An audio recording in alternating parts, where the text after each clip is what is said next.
What would you like to see coming out of Budget 2009? I have a high level of optimism on the policy initiatives.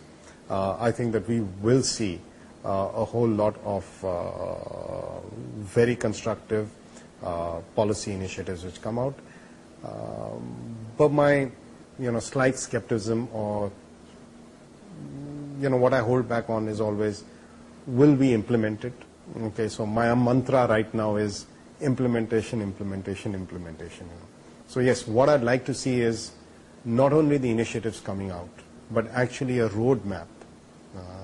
Whether it's 25 days, 30 days, 60 days, 100 days, this is the implementation, and actually having the wherewithal, the will to actually implement it. If we got another Aam Aadmi budget, so I mean if we get another farm loan waiver, would that make you happy or would that frustrate you? Honestly, I'm not too, personally, from an economic perspective, I'm not too fussed about it. Should you be doing it? No, but even if you do it, fine, it's gone to a section, your loans have been waived off, those guys end up spending all their money in any case. So whatever has been waived off and whatever they've saved now, they will come back into the economy.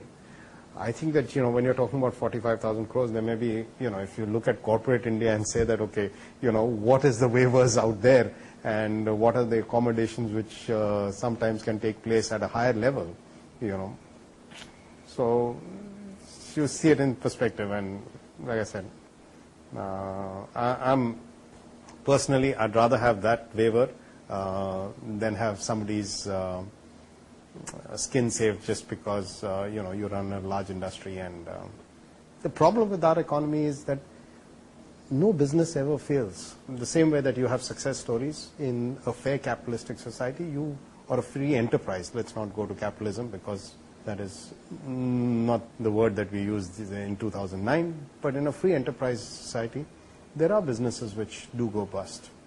And I think that, we have an unnatural situation where very few of our businesses ever go bust. They just are kept on artificial respirator till we find a convenient solution to solve the problem. As a deal maker over the years, you've seen many facets of India Inc. Which has been the murkiest one you've had to deal with so far? We've had scandals everywhere, whether it's a lot in the infrastructure sector, the land, telecom. But I guess that's after the show, right? Okay. Okay, fair. What are the 3 things that you would like to see on this government's economic agenda? I think infrastructure continues to be a drag on the economy. I think that we could achieve much faster growth rates if we have our infrastructure story correct, which does mean that having proper policies, public-private participation, because this cannot be done by the public money itself, and again, implementation of the infrastructure project. So yes, I would say that that would be the topmost priority from my perspective, and then we can break it up. And I think the other high costs input costs that we have for businesses which make us kind of uncompetitive at times is the power cost. So separately, I think that power is also something that I'd like the government to kind of address. And I think the third thing, financial services, because I'm biased and I'm too close to it. Yeah, I think that we will see a couple of initiatives in the financial services. These would be the